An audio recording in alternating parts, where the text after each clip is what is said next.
इस महीने के अंत में जो पूर्णिमा आवेगी, स्नान पूर्णिमा, अपने अपने घर पर बहुत सुंदर अभिषेक करना ठाकुर जी का जल से। स्नान पूर्णिमा के दिन महाप्रभु जगन्नाथ जी का जलाभिषेक होता है। वह जगन्नाथ जी का जन्मोत्सव भी माना जाता है। जगन्नाथ जी उसी दिन प्रकट हुए थे। दूध, घी, दही, पंचामृत नहीं, जलाभिषेक। जल कैसे हो थोड़ा सा बता देता हूँ। अब हमारे वृंदावन आगरा की यमुना जी जल तो है, लेकिन आपको कहीं पता हो जहाँ पर थोड़ा जल स्वच्छ है, वहां जाइएगा।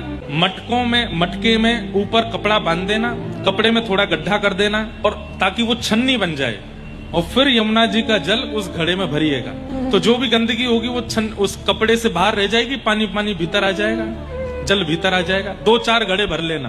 2-4 घड़े भर के फिर शाम को घड़ों का पूजन कीजिएगा। घड़े भर करके जब घर लेकर के आवे तो घड़ों का स्वागत करना कि साक्षात यमुना महारानी घर पधारी है। घड़ों के ऊपर स्वस्तिक बनाना, खूब सुंदर चंदन से, रोली से सुंदर सुंदर आकृति बनाना। फिर उसके बाद कपड़ा हटा देना। कपड़ा हटाने के बाद मोगरे के पुष्प, कुछ गुलाब के पुष्पों की पंखुड़ियां, सुंदर केसर, और एक परचूने की दुकान पर आपको ब्रास मिल जाएगा, कपूर जैसा होता है। ब्रास को खाने की सामग्री में प्रयोग करते हैं। नहीं मिले तो कपूर, उनको पीस करके वो डाल दें। मतलब हमको ठंडा जल बनाना है ठाकुर जी के अभिषेक के लिए। ये स्नान पूर्णिमा से एक दिन पहले की क्रिया बता रहे हैं हम। और वो सारी सामग्री मिलाना, उसके बाद उसमें इलायची पीस करके थोड़ी डाल देना, खूब सुंदर उसको ठंडा जल बना देना, थोड़ी खस डाल देना।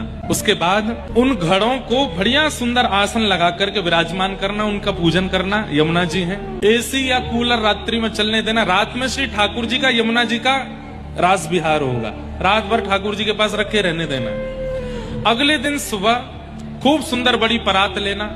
पहले ठाकुर जी को बाल भोग करा देना। बाल भोग के बाद परात में ठाकुर जी विराजमान करके कौपीन पहना देना, मलमल का वस्त्र। मलमल के वस्त्र की पतली सी धोती पहनाना।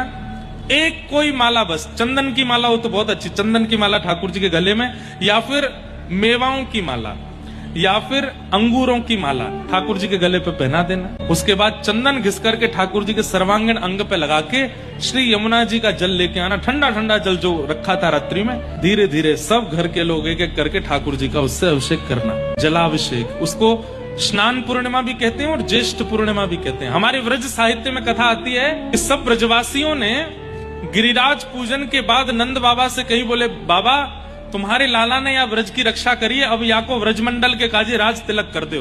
तो स्नान पूर्णिमा के दिन ठाकुर जी का राज तिलक हुआ था, और उस दिन सब ब्रजवासियों ने मिलकर के ठाकुर जी का जलाभिषेक किया यमुना जी के जल से। इसलिए ये ज्येष्ठ पूर्णिमा, स्नान पूर्णिमा पर ठाकुर जी का जलाभिषेक होता है।